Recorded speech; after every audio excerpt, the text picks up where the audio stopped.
आपको सिखाने वाली हूँ जो हमारे शोल्डर गिरते हैं वो क्यों गिरते हैं, उसमें क्या प्रॉब्लम होती है, वो हमारे शोल्डर ऐसे क्यों गिर जाते हैं, क्यों इतने मतलब गला डीप बनाते हैं तो शोल्डर और ज़्यादा उतर जाते हैं। तो सबसे पहले, और ये जो मेथड मैं बताऊंगी आपको, ये ब्लाउज में और सूट में यूज़ करना है। जो आप गाउन वगैरह बनाते हो उसमें भी कर सकते हो, बट जो कॉलर वाला सूट होता है उसमें आप ये यूज़ नहीं करोगे। ये यूज़ किस में करना है, जिसमें बैक का आप डीप रखोगे, फ्रंट का डीप रखोगे।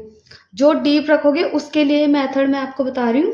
तो सबसे पहले आपको क्या करना है, जितना आपका शोल्डर होगा, जितना आप मेज़र करेंगे आपका शोल्डर, सबसे पहले उसको हाफ कर देना है। मेरा यहाँ 13 था तो मैंने उसका हाफ किया, 6.5, 6.5 पे एक मार्क लगाया, फिर वहीं से 1 इंच नीचे गए और नेक की साइड से मैंने यहाँ पे 2.5 इंच रखा। ये फिक्स मेजरमेंट है सभी के लिए जब आप बेसिक फर्मा बनाओगे।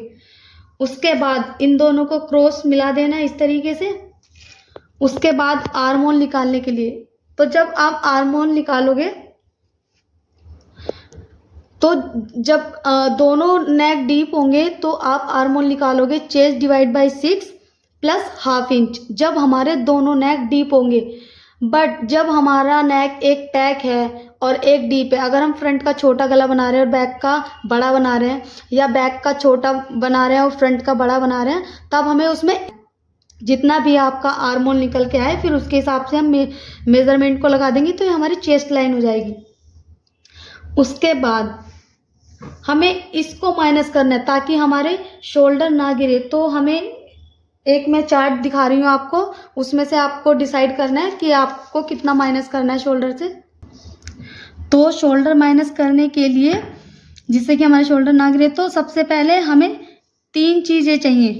नेक की शेप, हमारे गले का क्या डिज़ाइन है, वी शेप है या राउंड है, जो भी मतलब शेप है। उसके बाद नेक की लंबाई, उसकी लंबाई कितनी है, 7 इंच है, 8 इंच है, 9 इंच है। उसके बाद रेडी शोल्डर, शोल्डर कितना रेडी करना होता है जो हमारे नेक के साइड से, कि हमें 2 इंच रखना है, 3 इंच रखना है। तो ये तीनों चीज़ हमारे पास डिसाइड करेंगे कि उसके बाद फिर हम चार्ट में देखेंगे। जब हम वो तीनों चीज़ डिसाइड कर लेंगे जो मैंने आपको बताया, उसके बाद ये हमारा नेक पैटर्न है, उसमें हम देखेंगे राउंड नेक बनाना है या स्क्वायर शेप बनाना है, उसमें शोल्डर हमें कितने माइनस करना है। तो ये डीप और पैक के लिए है, फ्रंट पैक बैक डीप या बैक पैक बैक डीप। मतलब हम डिसाइड करेंगे कि हमें पीछे का कितना रखना है, या आगे का हमें डीप रखना है, पीछे का पैक रखना है। उसके बाद हम इस चार्ट को देखेंगे।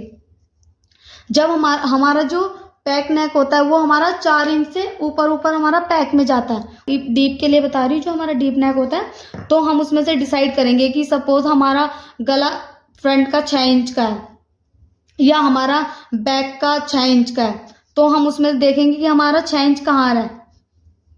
अगर लास्ट में और स्टार्टिंग में भी 6 इंच आ रहा है तो हम वो भी माइनस कर सकते हैं, वो भी हम देख सकते हैं। तो उसके नीचे हम पहले डिसाइड करेंगे, हमें राउंड नेक बनाना है, तो उस वाली लाइन को हम देखेंगे कितनी रखनी है। तो गले की लंबाई हम उसमें देख लेंगे, हमें 7 इंच का रखना है, 8 इंच का रखना है या 9 इंच का रखना है। तो हम डिसाइड कर लेंगे कि हमें उसकी गले की लंबाई कितनी चाहिए। फिर हम देखेंगे सपोज कि हमें 7 इंच का गला रखना है, तो हमारा माइनस कितना हो रहा है इस लाइन में, तो 2.5 इंच। अगर हमें 9 से 11 तक मतलब रखना है हमारा गला, तो इसमें हमारा आ रहा है, तो उसमें हम कितना माइनस करेंगे, 3 इंच। या हमें 11 इंच का रखना है, 12 इंच का रखना है, तो उसमें कितना आ रहा है हम उतना ही माइनस करेंगे। जैसे इसमें 3 इंच माइनस करना है, इसमें 3.5 माइनस करना है। अभी हमें अगर स्क्वायर नेक बनाना है तो उसमें भी यही प्रोसेस है। एक नेक की शेप इधर भी है, उधर 2 ही आए थे, इसलिए इस चार्ट में भी हम इसी तरह से माइनस देखेंगे कि शोल्डर कितना माइनस करना है, कितनी लंबाई रखनी है नेक की।